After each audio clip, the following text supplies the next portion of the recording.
Howdy, everybody, and welcome back to the Wiseworks Studio tonight. Wyatt and I are going to be covering a few cool topics of late in the movie world.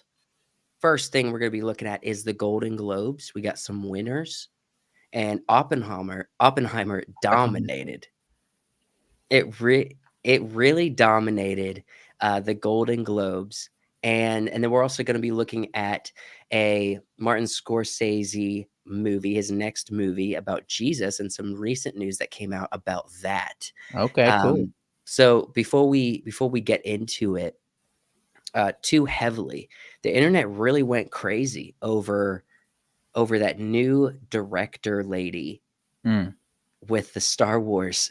Oh, yeah. The Star Wars news. Yeah, they did. We put out a video on it. A couple people didn't care for our take. They didn't Mm. really voice it, but they give us a down vote, and that's fine. We're going to share our opinion here on this channel. Mm. But for the most part, I think people that have been critical of Hollywood is all sort of in agreement on this. And the biggest thing is how on earth is Kathleen Kennedy and her Star Wars regime, essentially, The New Order. the New Order. How are they this dumb to Yeah. say, like, I know this director's been announced a while ago, Mm. and it's just in the news because she said something kind of crazy, insinuating that women haven't already shaped the Yeah. Star Wars Well, galaxy far, far away.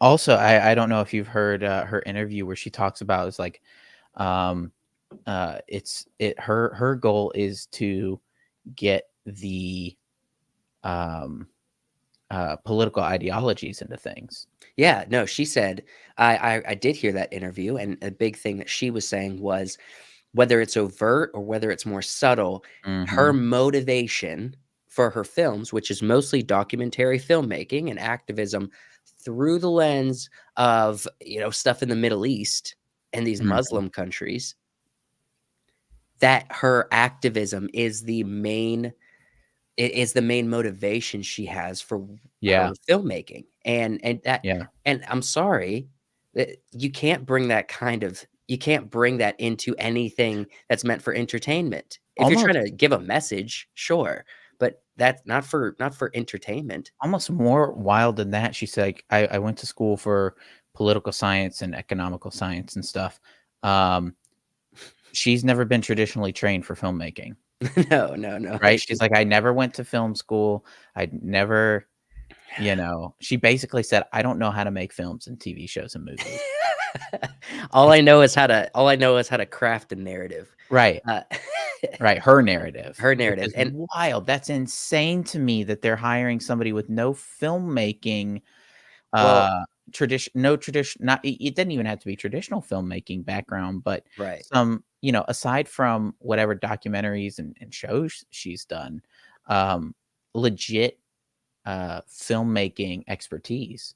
Right. And the crazy thing is this is happening more and more, and, in Hollywood and in filmmaking is when they hire an activist, and this is what we saw with, the Marvels, when you Mm. hire someone they went to school for some kind of social studies, you know what I'm saying? Mhm. They did not learn about filmmaking. The people that make the film are the I don't know, the producers, Mhm. the cinematographers, the editors, Yeah. they're the ones that make this, and the writers, but then these directors who are just activists, they Mhm. don't really know anything about filmmaking and good storytelling. They probably don't even know how to compose a shot correctly. I'd Right. be surprised if they even know that. And all they're doing is they're looking at the script and saying, "I want some more of this in it." And then they're gonna Mhm. shape this story into this activist, motivated narrative and I eliminate see. the story. Like, story doesn't matter to them as long as they get their messages in I there. wouldn't be surprised if, Hollywood has streamlined filmmaking so much to where you basically don't have to have a filmmaking education to be a director. You Uh, don't. they do everything for you. They have, we make fun of Marvel a lot because they kept following this formula. I'm Yeah. sure Hollywood has a filmmaking, formula.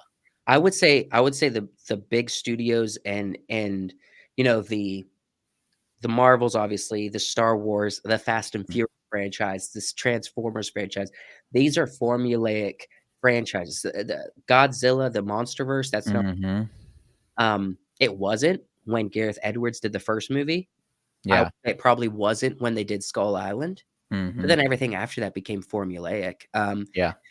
All these franchises that they really look to dominate, and a lot of Pixar, they're yeah, it's the people that have the hard skills in the craft that make the film for you, and these directors are being hired as essentially diversity hires. Or Gary from Nerdrotic puts it well. They're casted.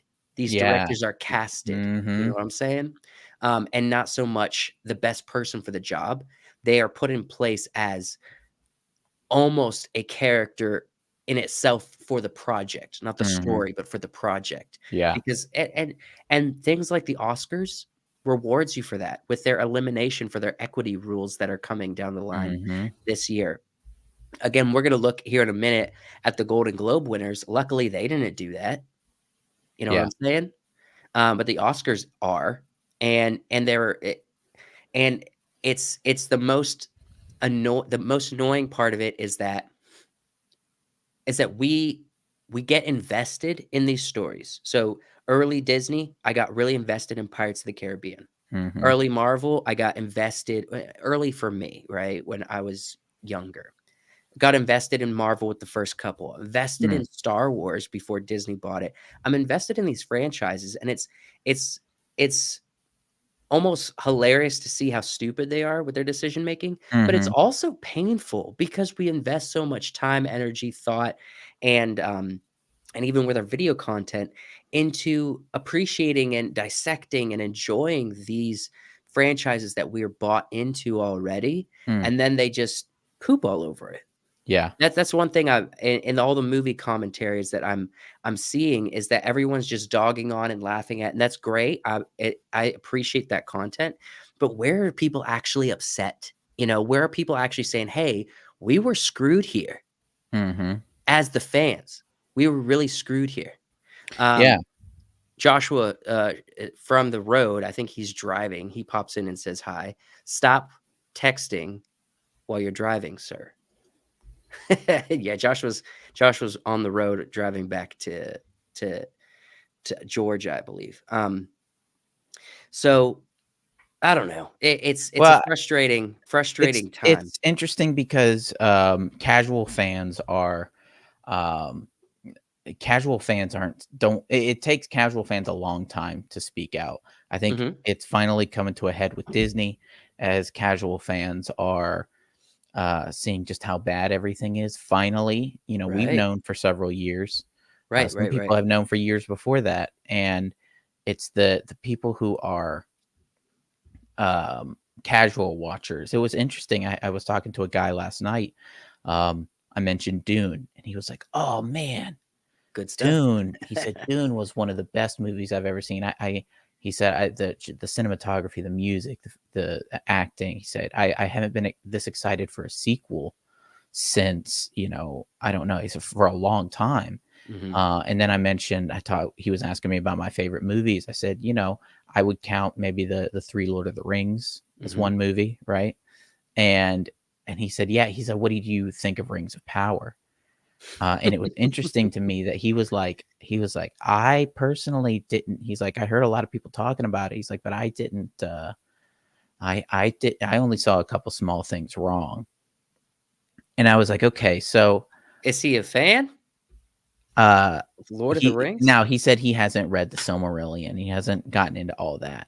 Um, so, it's interesting to me that the casual viewer and the casual watcher um, really likes the good stuff, and is kind of, uh, Forgiving? forgiving of the bad stuff. Um, And as long as we do that as a culture, it's a problem. mm, And I feel like we need more voices that are speaking up and creating voices for people, Mhm. people that talk to us in chat occasionally, people that leave comments on our videos. We need to give voices to those people, and we need to be extremely loud because Yeah. we can just mooch off of getting views over hot gauze in the movie Mhm. industry or something interesting, but I just feel very strongly that it's not just a time for us to. Yeah, you're right, Paul. I am giving you a voice, which I do know who this is. Mhm. Obviously, you're not Paul, but I'm giving you a voice, my brother. Um, I want to be. A lot of creators need to be voices for people and actually feel something because, and for Paul here, should I say his real name? Nah, he's Paul. Paul. I know he's been a big fan of Star Wars, huge fan of Star Wars. Mhm. I'm sorry, his years of investment, fandom, and financial investment with Star Wars action figures, with the movies, Mm. the merchandise, the shirts. I've seen him wear hundreds of times. That should not be basically just pooped on by Yeah. Disney and say we don't give a crap about you. Mhm. It should be taken seriously. Star Wars is all of ours. It's not Disney's. Star Yeah. Wars is ours because we invested in it, we loved it, and it means so much to us. It's not Kathleen Kennedy's. It's not Mhm. Disney's. They don't get a chance to own it just because they bought it. And it Star doesn't Wars is it doesn't ours. belong to minority groups either. No, It definitely doesn't not. belong to activism, and modern politics. It's everybody, which is Mhm. far more progressive than any idea of, minority groups. It's everybody's. It's the Right. whole spectrum if you're a fan of Star Wars. Doesn't matter what gender you are, doesn't matter what gender you identify as, doesn't matter Right. what race you belong to. And It's all of ours. It's due to everybody. that, due to the fact that it's everybody's, I don't think we should be pushing, specific ideologies, uh, aside from stuff that everybody can resonate with, Oh, yeah. like heroism, and Yes. adventure, and friendship, and Love. brotherhood, sisterhood, you know, parents and children, families, and all these things that anybody, um, can resonate with, Mhm. um, and that's important. That's what they should be pushing. It shouldn't be pushing anybody's specific, No, no. um, ideologies. And so, yeah, I think it's interesting what's going on. I think it's interesting, the different voices that are out there. And my point I wanted to make earlier is that along with the voices, along with what we're talking about, there has to be, counterculture, right? Right. We can't Right. just say, "Wow, these movies are really crap," and hope that something better is gonna be made. We gotta be No. creating. We gotta be making those things Lead that by we want to example. see. Yeah, exactly. We ought to be making the stuff that we want to see in hopes that, um, uh, the people with more money write their ships, Yeah. and follow that example. I mean, Godzilla minus one, big Good success. example. Yeah. And Everybody loved it. it's a little bit of an old example but just from the front lines of YouTube. Um, the guy who runs the channel, Star Wars Theory, I believe, Mhm. you should check out his Vader episode 1, short Yeah. film. Tell me that's not way more Star Wars Mhm. in something that this guy did independently Yeah. than anything Disney's done that in Star Wars. Yeah. Tell me And that that doesn't have so much more depth in a 15-minute short film that this guy on YouTube created and spent 100 grand of his own money to mhm. create than anything Disney's put out that's under the name Star Wars. Yeah. Yeah, and the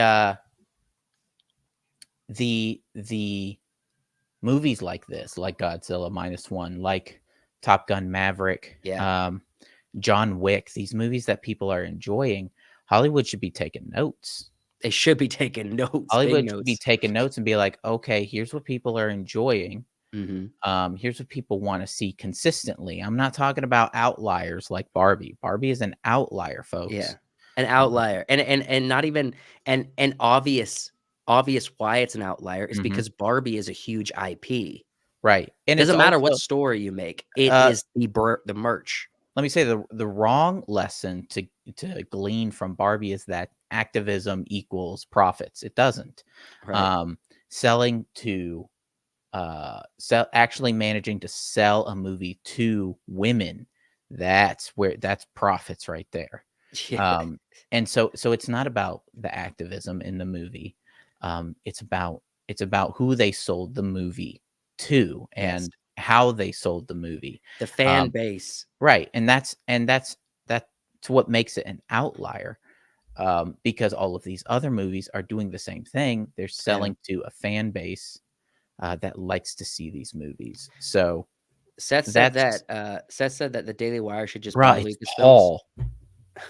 Oh, my bad. Paul said that the Daily Wire should just buy Lucasfilms and redo Star Wars. I don't think the Daily I know it's a great joke, and it's Mm, you're not half wrong. The Daily Wire does not even come close to the amount of money. You know what? With today's technology, you could do it on a smaller budget. You could yeah, do you it. could. Yeah, you I could. was also thinking maybe, Angel Studios make a Christianized version, Christianese. a Hey, I version of mean, Star Wars. look at what movies are doing with smaller budgets. Godzilla minus one, The Creator. Yeah. That's and Well, being successful with there those are things. good independent films Mm, that are in the Hollywood system, but really only in the Hollywood system because they have theatrical releases. mhm. But there are studios that are indie film studios that create really good stuff, Yeah. really good stuff. And one of those just needs to buy. I mean, it's the same way that New Line Cinema, a small branch of Warner Brothers, actually, I think New Line Cinema became a part of Warner Brothers after Lord of the Rings. Mhm. But New Line Cinema invested in Lord of the Rings and believed in Peter Jackson. Mhm. They were not a big studio at the time, but they Yeah. created something amazing. Mhm. Lucasfilms created Star Wars when it was barely off the ground. Mhm. I think Star Wars was Lucasfilms' debut in some ways. Yeah, Um, I think he had only done American Graffiti. which I think that was under a Hollywood studio. I think it was Yeah. after American Graffiti, he did not wanna operate in the Hollywood system and decided to Mhm. start his own studio. Because George Lucas hates Hollywood. He doesn't like working in Hollywood. That's why he created Lucasfilms. You could hear he does a lot of interviews where he talks very bluntly about that. Yeah. Let's get Uh, into the Golden Globes, bro. yeah, yeah. So, Ugh. just to spoil it, Oppenheimer dominated the Golden Globes because Yeah. apparently they have, their head on straight a little better than the Full Oscars screen does. this. Um, is it full screen or on your end? Do you I'm know? on my end, I'm Okay. opening it up. So let's just go down the list. We'll hit this pretty quick because we have gone through these lists before, but let's just take a Mhm. look at the winners. Yeah. So Chris Nolan won Motion Picture Best Director Mhm. again, and this is something that Hollywood should not take notes of, because the only reason this did well is because not only it was a great story, a great biopic, it was done really well. Chris Nolan is has proven himself. So you shouldn't just throw $200 million at anything and think that's what makes a good film. This is only good because Chris Nolan and his masterful storytelling. Mhm. That's it. So with good reason, Chris Nolan takes Best Director. Um, let's see. What does Seth had to say before I move on? I can't remember exact numbers, but if you adjust Star Wars budget for inflation, it was only a fraction of the Avengers budget and better movie. Mhm. What is IMH In mean? my honest opinion. Okay, I'm not up on the text lingo. I'm Alright, it's sorry. cool. It's for us Um, young people. yeah, I am a dad Mhm. now. Yeah. Uh, let's see. Let me remove this.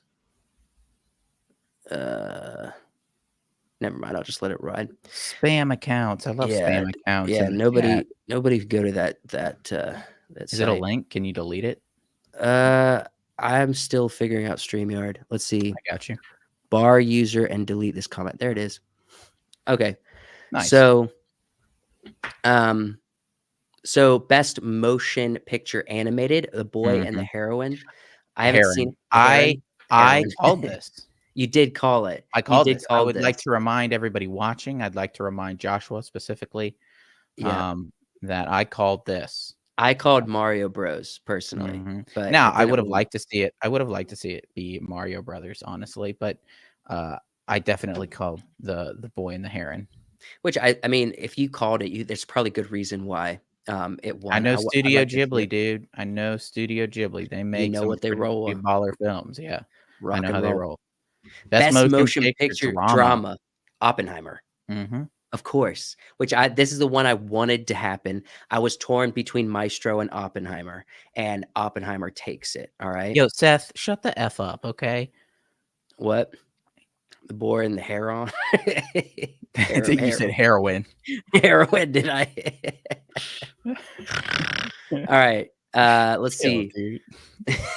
Best motion picture, musical or comedy? Poor Things, again, Poor haven't seen it, things. but we kind of saw this coming. There was a What did lot. I call for this? I think you called Barbie. I called I Barbie think for you called this. Barbie, which actually when it comes Barbie did win one to tease the end of this list. Mm. Barbie did win something, and I agree with it. I 100% agree with it. Alright? What are you smiling at? I would just Seth, the boy and the heroin. Paul, you mean? Yeah, Paul, Paul. sorry. Alright. Best motion picture, non-English, Anatomy of the Fall, didn't watch it, but good for them. Best original score, motion Could've called picture, this one. I think we uh, did call this we one. did call this one, and I think the reason is nothing Hans Zimmer did is on this list. Mhm. Hans Zimmer had a little bit of a slower year. I think he's been working on, Dune Part 2, Probably. and so nothing he's been working on, I think, came out this year. I don't think. I could be wrong. But yeah, and this is also the first film in a while that Nolan did that wasn't scored by Hans Zimmer. Yeah. You know what? I'm actually surprised that Maestro wasn't here in best original. I guess it's not technically an original score because, Yeah, um, it's the it's artist, the the score of the composer's work. artist, right? Yeah, Which, however, the movie did have some incredible music. and it was all recorded, I believe in Mhm, studio. mhm. It wasn't studio stuff. It was all Right. mic'd there. Best original song, motion picture, Billie Eilish and her brother. Billie Eyelash, I said eyelash, it's Eilish, and her brother Phineas. I think I heard this song. What was I made for? Mm. I don't know the movie it's tied to. Wait, the movie is what? No, the song is what was I made for? Bro, wouldn't I'm Just Ken, wouldn't that have been wild if Ryan Gosling, I'm Just Ken? Okay, Paul, you gotta see Oppenheimer. I've Yeah, you seen it definitely gotta check so it out. that you can rent it for $6 on Amazon Prime. It's Mhm. worth the rent if you don't wanna buy it for 20. Yeah. It's also worth a buy if you wanna have it. I know it's gonna come out on a streaming platform, so if you just want to rent it, do so and watch it. I watched it Mhm. last week with Kenzie for the first time. I saw it in theaters and IMAX, and I watched it the second time last week. Dude, it's such a good movie. It's probably I think it might be it's definitely top 3 Chris Nolan films. Mm. Yeah, yeah, Paul, the song was tied to Barbie. So but What, this still, one? it was I can tell you, I watched Barbie the other day, um, didn't like it, but that song v does I mean, that song does kinda sweep you away. You really do kinda get invested in that the performance by those guys, They did a good all job. the guys that took place, in the choreography and everything, that was really good. They did a good job. Alright, so best performance female actor in a limited series, an uh, Ali anthology Wong. se Ali Wong, who's a stand-up comic. Yeah, and I watched The Beef or not The Beef, I watched Beef all the way through. It's good, isn't it? She did a good job. She's not like her style of acting and comedic acting, isn't my favorite, Mhm. but she didn't do a bad job. She did a very I good job. watched I didn't finish the 1st season, or I Mm, didn't finish the show. I mhm, got real close. I think I had 2 episodes left. yeah, I was very impressed with the acting of this mhm. story. Oh, I think she did great. Stephen Young, who plays the other guy who played Glenn in The Walking Dead. Incredible performance by him. Mhm. Um, incredible performance. Right. Brie Larson shouldn't be on this list for anything. Oh wait, the Billie Eilish song was from Barbie? It might have been. It didn't say what it's from. Are you sure? Uh, it just says, "What was I made for?" That's the name of the It's song. probably "What was Barbie. I made for?" sounds like a Barbie Yeah. title, you know Yeah, what I you're mean? right. Um, Thank you for correcting us, Paul.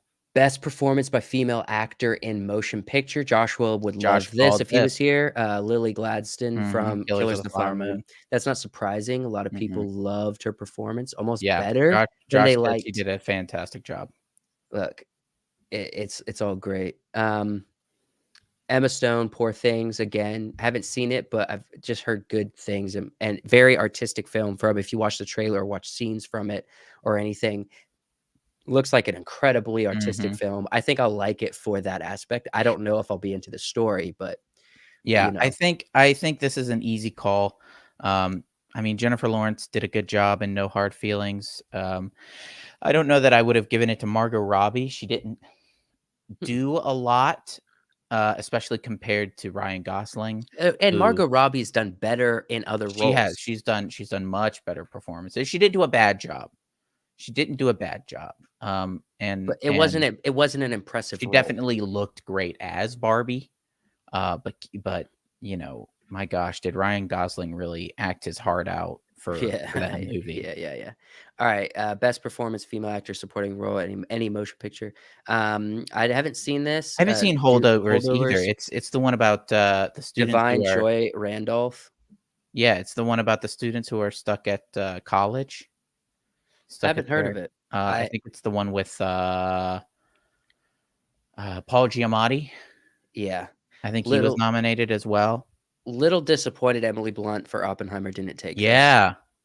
I don't know about, Divine Rudolph's performance, Mhm. but I'm a little disappointed Emily Blunt didn't take it because she was so brilliant in Oppenheimer. So Mhm. brilliant.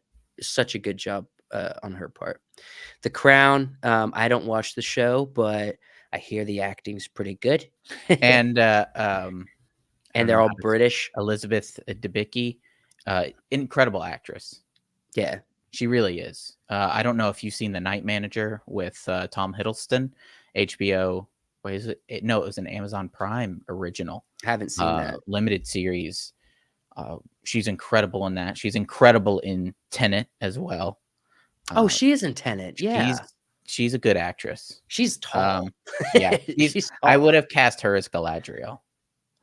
She should have been cast as Galadriel. She would She'd have make a been my great she Galadriel. she's tall, she's graceful, she's elegant, Oh, what if she's casted as the White Witch in the Netflix? good casting, That'd be honestly. great. She'd be a Good great casting. White Witch. Mhm.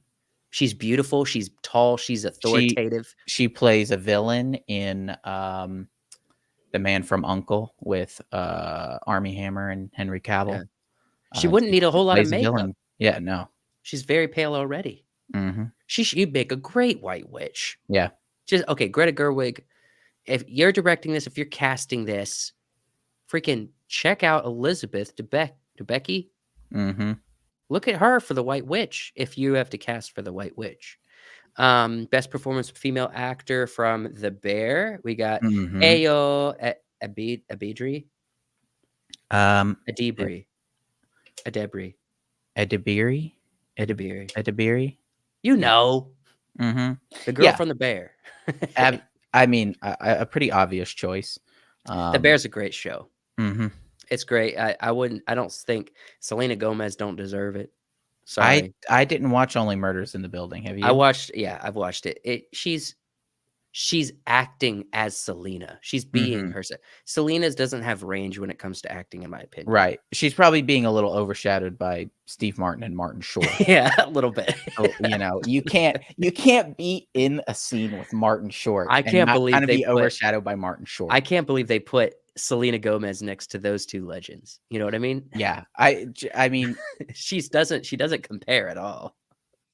Martin Short, the scene in, Arrested Development, the bits where he's in Arrested Development Mm. is some of like the best, most comedic acting I've ever seen him do. It's incredible. He's being carried around by another guy, and it's wild. It's gold, masterpiece.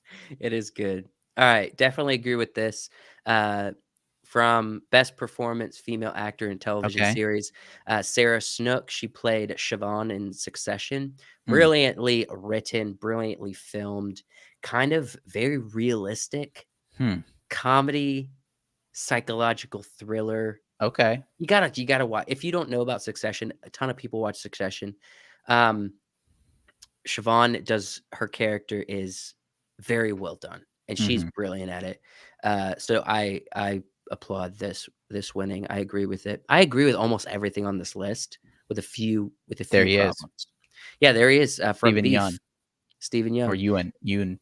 Y- Yoon, yeah. So best performance by male actor in limited series. Mhm. Uh, yeah, again with Beef, good again. I don't have a problem with that. I Mhm. thought it was very their acting and the together across And from Ali Wong. he's up against some good actors, John Hamm, Matt Bomer, Woody Harrelson. Woody Harrelson. Yeah, uh, and he does some incredible performances Oh, in yeah. that show.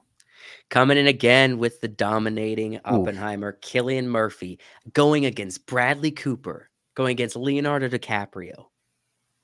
All right? Mhm. Those 2 big heavy hitters, and Cillian Murphy takes the cake. Yeah, yeah, And Joshua was positive Leonardo was gonna win this. and, he he does a lot of staring into the void in this movie. A lot He was of this. he was, what do you call it? He was possessed by the ghost of Oppenheimer in this Mhm. film. He You was know what I'm he was saying? killing it. The man was doing an Cillian incredible was job. killing, bro. Yeah, killing it. Cillian was killing it. Alright, I haven't seen this, Holdovers, as I already Yeah, mentioned. Paul Giamatti. Honestly, this is an actor the last thing I watched him in it wasn't the last thing I watched him. Mm, The most recent thing I watched him, I rewatched, Straight Outta Compton. It's on okay. Peacock right now. If you haven't seen Straight Outta Compton, it's an awesome film about the NWA. Mhm, Yes. Um, the rap group that really took off, and he is like the manager kind of the group. He acts as the mhm. manager.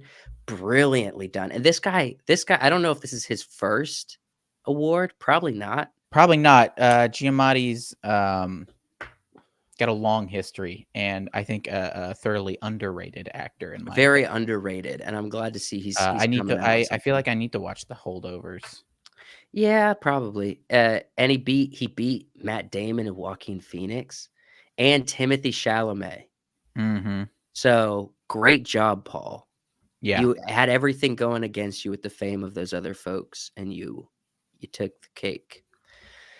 All right, so best performance of male actor in a supporting role, Robert Downey Jr., We Oppenheimer. called this one too. Called this one because who does he play? I can't remember Uh, the character's yeah. name, but he does brilliant job in this. And Oppenheimer, Robert Downey Jr. is a brilliant actor. He does such a good job. But this is probably a role that I feel like I've seen him do that's the least himself. That's the least Robert Downey Jr. You know what I'm saying? Mhm. He doesn't have that snarky kind of comedic vibe about him. He's playing a very serious role, and it's Yeah, and very well done. there's a point in the movie, um, there's something that happens with Robert Downey Jr. I don't wanna spoil it, with his character in the movie that his dynamic changes, and it's incredible the way that The turn. um, his story beat changes, and that's Yeah. awesome to watch. And his delivery of something like that, like, he held that character and that big turn for the audience, the big revelation, Mhm, uh, that could be jarring, especially in a Chris Nolan film, and the way he handled it and conducted that character is wonderful. mhm. I don't think there's very many that could do it with as much authority and confidence that he carried that Yeah. part in. Also, just think about this, he all these actors in Oppenheimer, had a giant, very loud camera in their face. Yeah, huge, huge camera. Imagine just okay, so Hoyt van Hoytema, the DP, is not a small guy. Mm, He might be pushing 250, 300. You know what I'm big saying? dude. He's a big fella, and he has on a huge camera just on his shoulder Mhm, walking around with this thing. I That's very intimidating. And also they got real close. They were using close lenses, and they had a lot of extreme close-ups in Oppenheimer because they were really capturing the emotion of these characters. So Cillian Murphy and Robert Downey Jr. had this giant camera that's very loud in their face for a lot of these parts. So man, they had a lot to fight against, but they did great. Again, Succession, best performing male actor supporting role in a TV series, Matthew McFadden. Wow, I believe I've sung his praises when I've talked about Succession before. He mhm, did the other big thing he did was he played Mr. Darcy mhm. in Pride and Prejudice, but in Succession he's playing a completely different type of character, and he's so good. He's so Yeah. funny and Uh, so good in this I don't role. know if I've asked you this before. Are you a Firth or Faden? A Firth or Faden? Firth or Faden, I don't know what you're asking. As far as Pride and Prejudice goes? Oh, I'm Faden. Okay.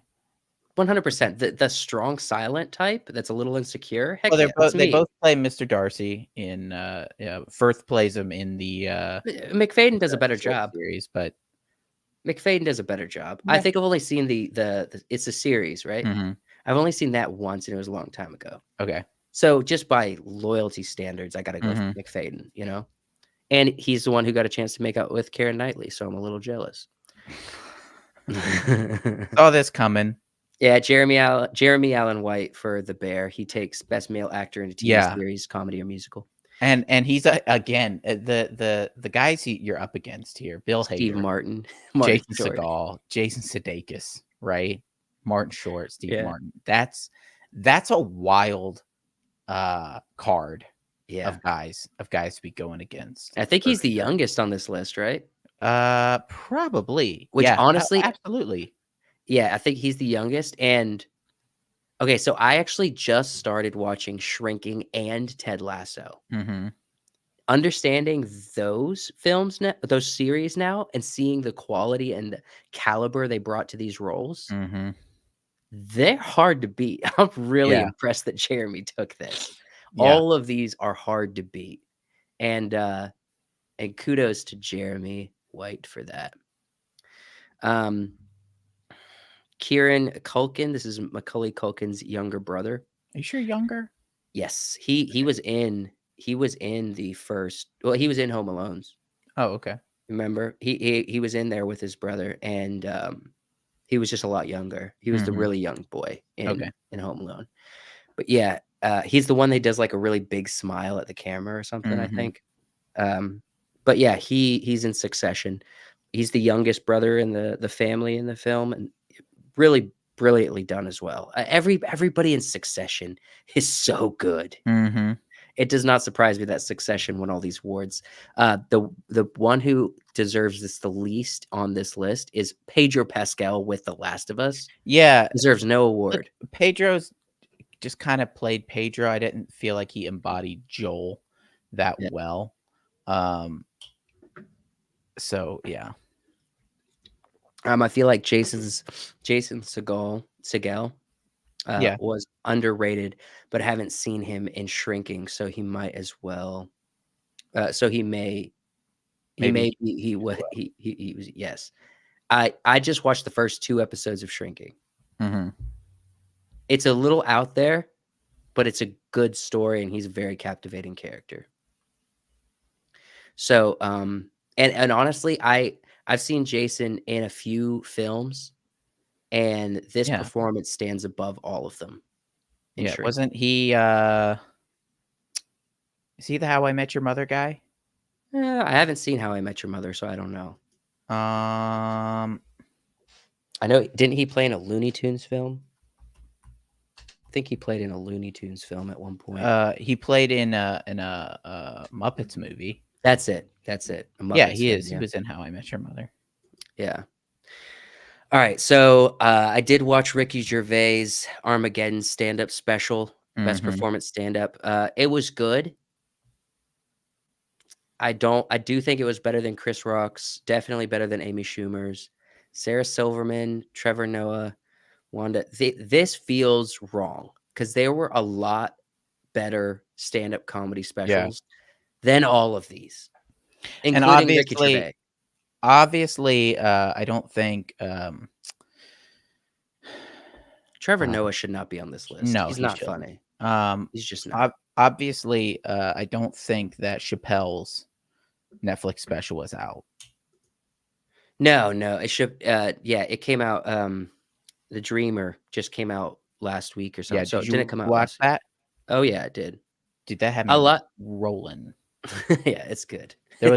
There was a bit that had me rolling. So just a sidebar with Chappelle. I've seen all of his specials multiple Mm, times.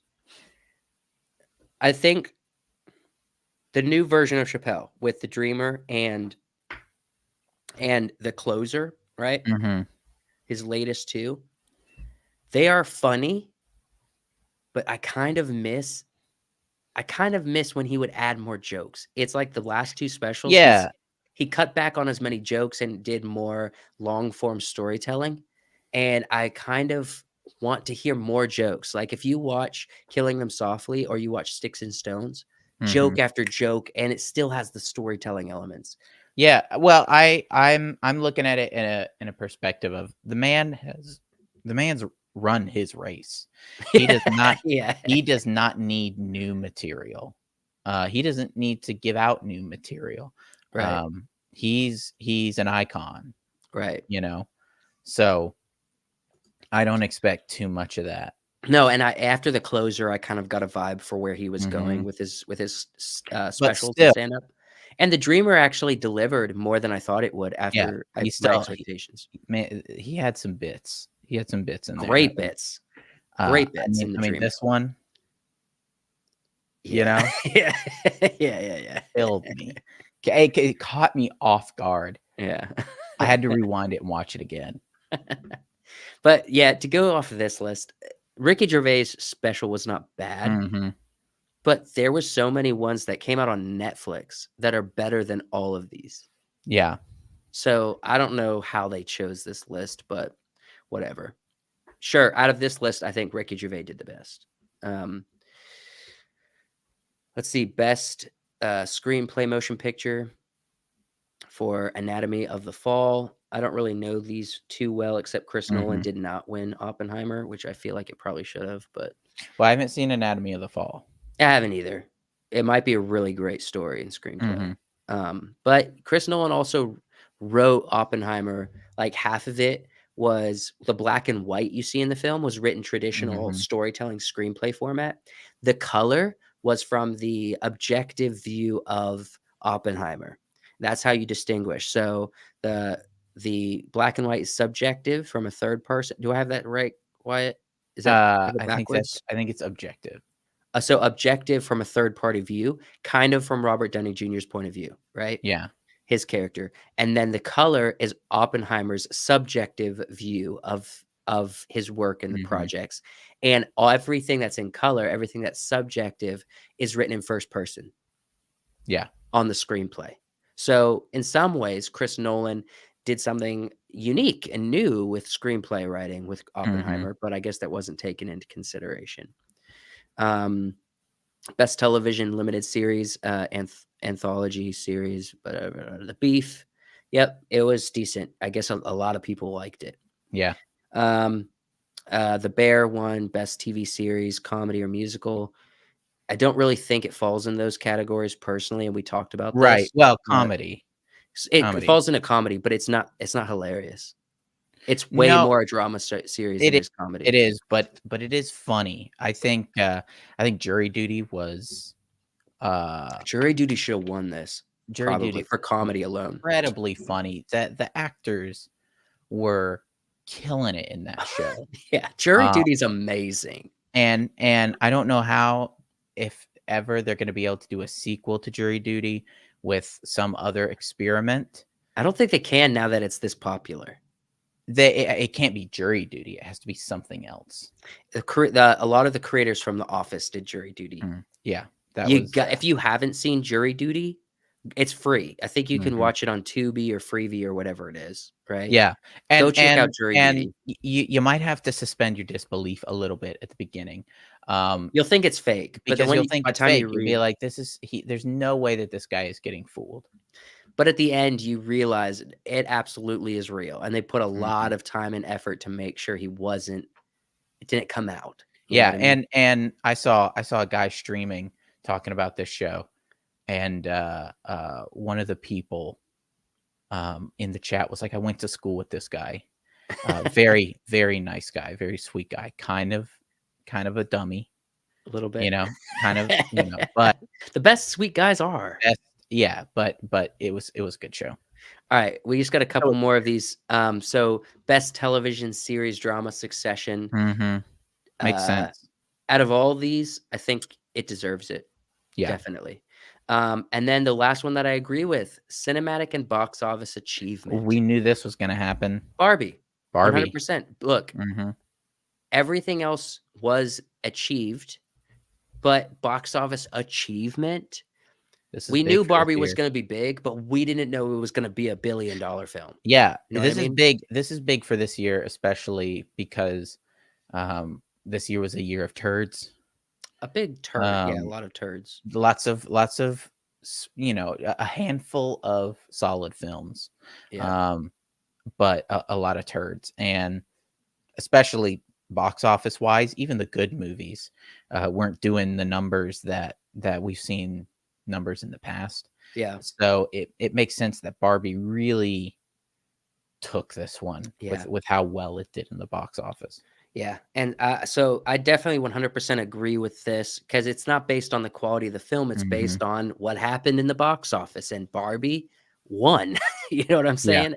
And it won big time, and I wouldn't have predicted that it was gonna win as big as it did. Mhm. Um, so I think that's the whole list. I would say Oppenheimer dominated, but the surprise domination that not everyone's going to be raving about with this is that Succession dominated as well. Succession did good. Beef won Beef in at did least well 3 as well. categories.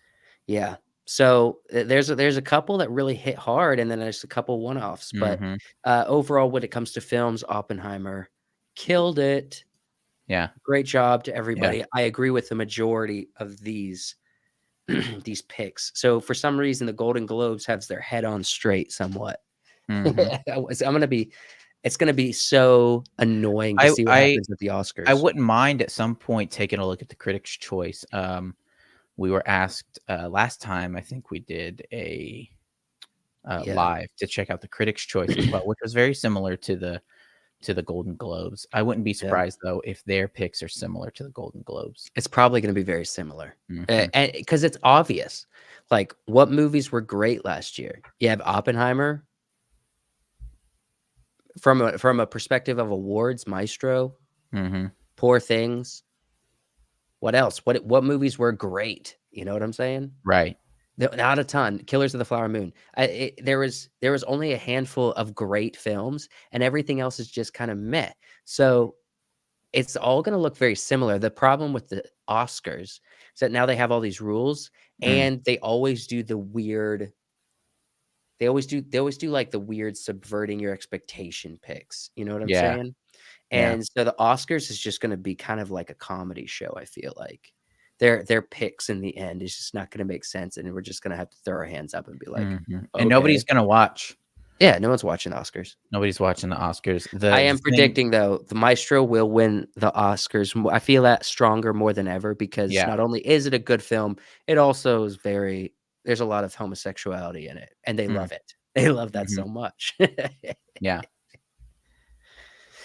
So, with that, just a few minutes more, I wanna dive into Martin Scorsese,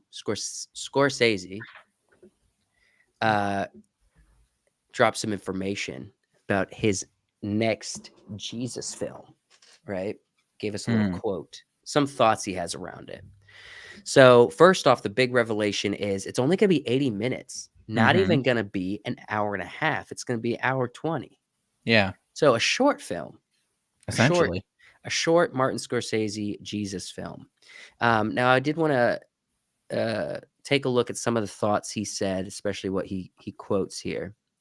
Um, what's the Okay, so let's start with this paragraph and we'll go from here. So Scorsese revealed in a new interview with the Los Angeles Times that his next religious film will be set mostly in present day, but according to the paper, Scorsese doesn't want to be locked into a certain period because Mm. he wants the film to feel timeless. Plus, he envisions the film will clock in around 80 minutes, stark contrast to Killers of the Flower Moon, 206 minutes runtime. Per the LA Times, the movie will focus on Jesus' core teaching in a way that explores the principles but doesn't uh, pro, Proselytize. proselytize. Yeah. So this is So more the proselytization is the spreading of the gospel. So focusing on the teachings of Jesus, without uh, you know, without the core of his message, right, which right, was right. to preach that gospel in all the world. Exactly. All right. So there's also another interesting thing he brings up. Let's see. There's a quote from him. I'm trying to find a new way to make it more accessible and Mm. take away the negative onus Onus. onus. I don't know what that word means, but Mm. I get the insinuation. Onus of what has been associated with organized religion. Mm. Scorsese told the publication, right now, religion, you say that word, and everyone is up in arms because it's failed in so many ways. But Yeah. that doesn't mean necessarily that the initial impulse was wrong. Let's get back. Let's just think about it. You may reject it, but it might make a difference in how you live your life. Even in ejecting it, don't dismiss it offhand. That's all I'm talking about. And I'm saying that as a person who is going to be 81 in a couple of days. So I think he's insinuating that he's getting older and he's taking seriously his mortality Yeah. in And some what he ways. says is interesting, that um, organized religion has failed, and the issue is organized religion in general will always fail. Right. Uh, yeah, religion. Paul coming in with Put a the chick in it, make it lame and gay. Uh, Religion will always fail. right. Religion is, what can I do to get to God, and not uh, what has God done to get to me. Yeah. Um, that's that's it's it's not going to work. So But yeah, there is. Scorsese comes from a Catholic background, Exactly, which is and the Catholic is heavily organized religion. yeah. And so I understand why he wants to make this, because a lot of people um, find meaning in uh, in the organization Right. of the Catholic Church, and a lot of the precepts that it teaches. And so I understand it. I get it.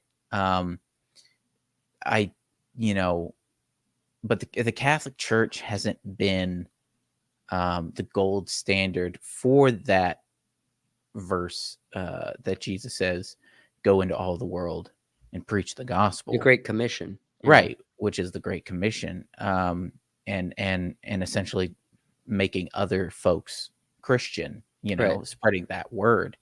Um, it's more been, um, absorb people into religion, right? Right. Absorb cultures into religion. Um, Families. The Catholic yes, Church is all about, yeah, like, you're a Catholic family, you know what I hmm, mean?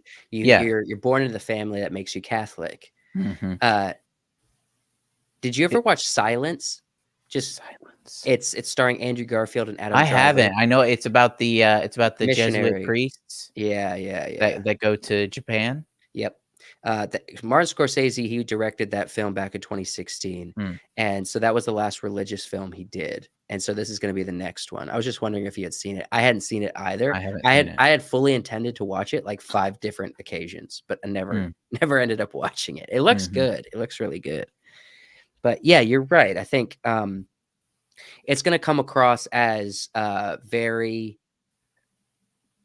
it's gonna be what we expect, alright? I don't think it's gonna be terribly blasphemous. At the same time, I think it's also not going to quite hit home the Great Commission like you're talking about.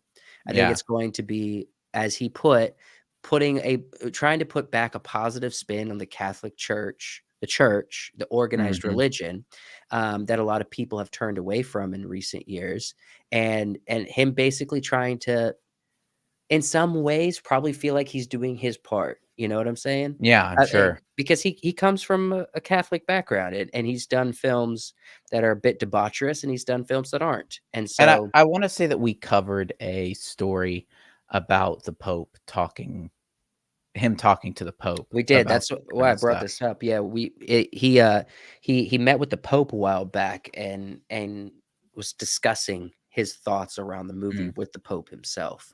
But I mean, in the end, honestly, I don't know that this movie is gonna do what he wants it to do. You'll probably get a better message of, an impression of the Catholic Church from The Hunchback of Notre Dame. I Right. mean, seriously, Right. there's some scenes in there that, 'cause I watched it recently, that I was surprised um, how moving it was that they made especially Esmeralda's song in the church Mhm. as she's praying essentially for God to watch over, the poor and the Right. misguided and the people in need. Right. It's a good message in the song. Mhm. And uh, the movie goes a long way to display a lot of the beauty, um, and a lot of the things that people are comforted with in Right. in that church. So I'm not sure if Martin Scorsese can do better than The Hunchback of Notre Dame or We'll Notre have to Dame. see. I Yeah. don't know, it's a tall order. I do wanna bring this up, though. In some ways, I'm more excited about his next film after the Jesus, film. Check this out. So, uh, meanwhile, the status of Scorsese's other upcoming film, based on the David Grain nonfiction book, The Wager, A Tale of Mm, Shipwreck, Mutiny, and Murder, yeah. starring Leonardo DiCaprio, is unknown. That project from Apple Original Films was announced in July 2022, but production has yet to start. And the reason why it hasn't been moving is with the strikes, and then with all the press he had to do for Killers of the Flower Moon, he put The Wager on pause. So Martin Mhm, hasn't been working on it. So it looks like he's going to hit the Jesus film and then dive into The Wager. I'm I don't know anything about the book, but gosh dang it, does that title sound like an awesome film starring mhm. Leonardo DiCaprio? I'm down Yeah. for that. I'm more excited almost about this than, He's like, uh, alright, his Jesus film. We covered Jesus. Now let's get back to piracy, murder, Right. The stuff shipwreck." I'm really good at. Yeah. Yeah, I'm actually really looking forward to this film, but who knows how long it'll be before this one gets made. Mhm. Um, with that, any closing thoughts from the chat?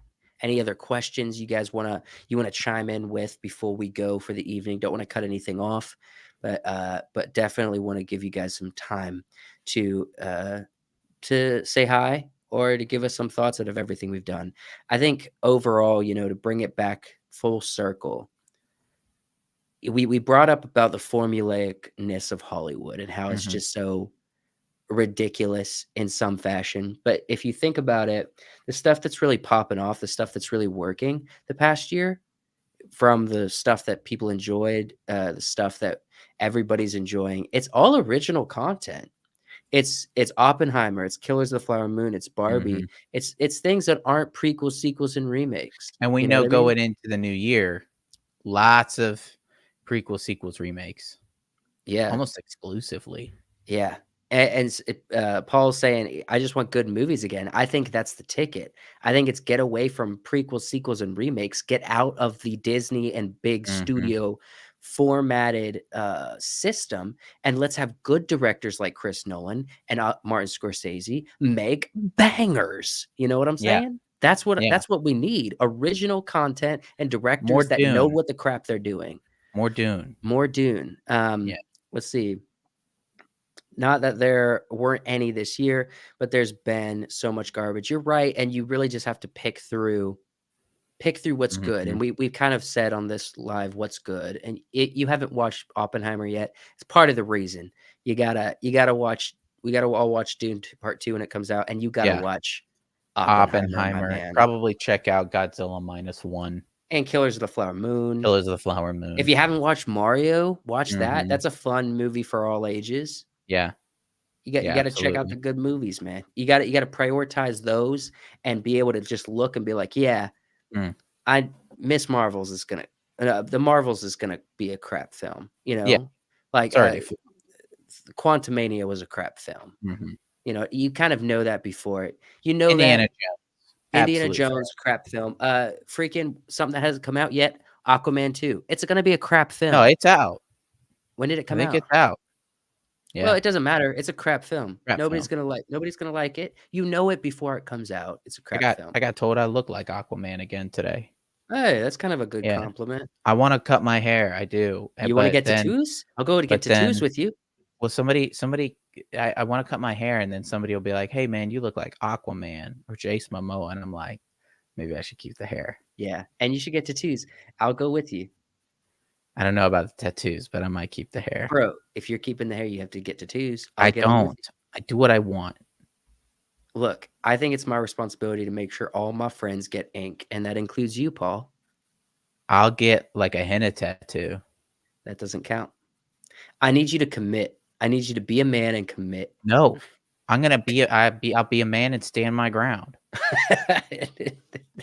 We got 2 different type of men here. Mhm, Like, ones who refuse to move and change mhm. and adapt, and those who are be able to commit and move through life independently thinking, you know what I'm I'm saying? independently thinking as well. I To just wanna imply that I am not independently thinking is, precisely. that's such a it's wrong. It's just wrong, Yeah, alright. and gauche, to be honest. This is Miss Paul, and she says, "No." I look, Ooh, Miss Paul, see? first Yeah. off, you got other things to worry about this year than your husband getting ink, alright? Look, I when the wifey says no, Oh, okay? look, I'm When gonna the get you wifey look, says no. not right now, but you're also gonna get some tattoos as well. You guys are my friends for life. I'm sorry, you're not gonna be able to make it through Look, life look, with me as your friend and not get a you can tattoo get at some my point. name on your arm, but I'm not getting your name, okay? I love you, dog, but I'm not asking you to get my name. I want you to get something that you love inked on you for the rest of your life. yeah, The rest of your mortal, physical body, mortal life. maybe my children's names, Yeah, you but could do that. that's probably about as far as I would All go. right, good. But We got even then a soft commit of your even then, children's names tattooed on you. That's a I'm not great move. super psyched about that. Uh, let's see. Mrs. Miss Paul Paul is is terrified of terrified needle. of me, understandable. I'll cut. Look, it doesn't even. You don't even know it's a needle unless you go get the stick and poke. Which Mackenzie just went and got a stick and poke tattoo. She has to get the rest of it done this week. That's wild. She loved it. She loved it. It took very long, but Mm, she loved it. That's the if you do it that way, you know it's a needle. But a regular electric one at any tattoo shop, you don't even know it's a needle. You mm, don't know. It looks like a little mhm, robot that someone's just touching to you. That's all. You don't know it's a needle. And it doesn't feel like a needle. mm, But yeah, anybody who's going to be my friend for the rest of your life, there's no way you're getting through. If you live to a nice ripe age, which I pray and believe, God willing, that everyone does. mm. I'm sorry, you're not going to make it through this I life can make it. without getting a I tattoo can make it. I can do it. with me being in your face. You're doing something wrong here, I'll just and look. This is what I'll do. This is what I'll you're do. doing something wrong. You're making me not wanna do it out of spite. You can't hold on to spite You have for no 40, idea how 50 long I years can of hold your on to life spite. left. I can. I No, do you not can't. cave. It's an issue, It's an issue I have, this spite You'll thing. change. You'll change. Um, Even if it's mid-40s, you'll and change. I mean, I remember things I've been spiteful about since I was a little kid, things my brothers have done to me and said to me that I've held on, that I remind them about. Well, think about this. You have more life ahead of you to Mm, grow and change than you have behind you. So in some ways, your life experiences up to this point don't even pale in comparison to what's going to happen from now on. So I'm true. just saying, Well, there's room to change, I think we oughta table this discussion, right? for a later time. Say goodbye to the people. Thank Uh, them. Thank the Thank you, people. Mr. and Miss Paul. Thank you, Joshua. I hope you got home Mm, safe. Um, and I thank you, everybody who watches this. We love you very, very much. yeah. And we'll see you all on the next go round of videos or the next live, whichever you hit next. Adios.